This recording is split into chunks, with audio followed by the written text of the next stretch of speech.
Hey guys, today I'm doing a video on good and bad gerbil cages and I hope you enjoy the video, so enjoy. So we're going to start on the bad cages, so let's just get straight into it. So the first thing I wanted to say is I'm not trying to make you buy certain cages, and also don't be offended if you have one of these cages. It's just my opinion on the cages that I think are good and the ones I don't like as much.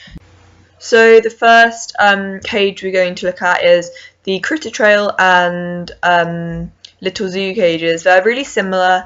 They are advertised as hamster and gerbil cages. To be honest, I wouldn't want to keep a hamster or a gerbil in any of these, but I think that if you were going to keep one or the other, I'd keep a hamster in here. Keeping a gerbil in here isn't fair. As you can see, in the one on the left bottom, it has no burrowing area, and if you know what gerbils like, they need a lot of space to burrow like they would in the wild. They're also just too small and compact, and they don't give gerbils enough space to run around, so this is the first bad cage. So the next cage that we are going to look at is the cute cages. Basically, I don't know, I have mixed opinions about these. It's advertised as a hamster and gerbil cage. In the middle, and you can obviously see gerbils in it. Basically, it's a cage where you can take out the whole bottom plastic tray and clean it, and it's meant for really easy cleaning and everything. But the main reason I don't like is this is that it is too small. I think it is way too small for gerbils. I also don't like the tunnel part, because I know a lot of people who've got this cage, and then the gerbils are actually they don't like climbing up straight tunnels. They won't climb up the straight tunnels. So this is definitely better as a hamster cage, but I wouldn't really buy this cage. I don't really like it very much. So yeah, that's the second out of 3 bad cages. So if you haven't noticed, this gerbil cage is ridiculous. It's the Roadstack Adventure Zone.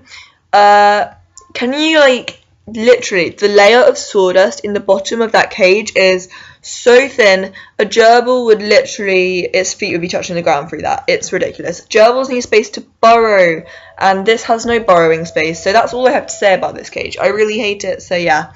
Now let's move on to the good cages. So obviously we have the IKEA Detolf as a good cage. You can get these from IKEA, obviously. Basically, they are DIY gerbil cages where you take the shelves out of the shelving unit. They're only something ridiculous, £40, and that's it. And they're really big and they're amazing. So if you're interested, then do some research into it, because it's definitely a good option to consider when looking for a gerbil cage, because it's massive and it gives them loads of space to burrow and run around. So I love this cage. So the next good cage is the Pets at Home Gerbilarium, and these are quite spacious. They also have a very deep burrowing area, and they're available in 2 sizes. As you can see on the left, we have the smaller one, that is £40 I believe, and then the bigger one on the right is £70.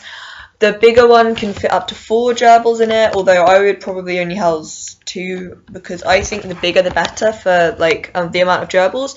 And the one on the left can house about 2 gerbils. But yeah, these are really nice cages. They're quite good quality, and the only thing that I would say about these is they have the barred platforms, which means you don't have to wipe them up, because I wipe my platforms every morning, but it does mean that the cage gets dirtier, because all the droppings that they do on the bars will then fall into the cage below. So yeah, but this is a really good cage, and it's not very expensive either, so yeah. So the last cage I have is the Furplast Gadbury Gerbilarium. On the right is the Gadbury 50, and on the left is the Gadbury 50, and then on the right is the 80. I have the Gadbury 50 on the left, and I love this cage. It's so nice. It does get a little rusty on the top, but I've had mine for a very long time, around 3 years, so that's understandable, I guess. But it's got a really deep burrowing area, and the glass is very strong, so it's no way that you can scratch. They wouldn't, I don't know. Anyway, and also the door is very secure, because another thing, some cages don't have very secure doors, and I'm just what? are you doing with your life if you make a cage with awful doors, because your pet will get out and then you won't have a pet, and that wouldn't be good. But yeah, this is a lovely cage and I really recommend this one. So yeah, this is my last cage of the video.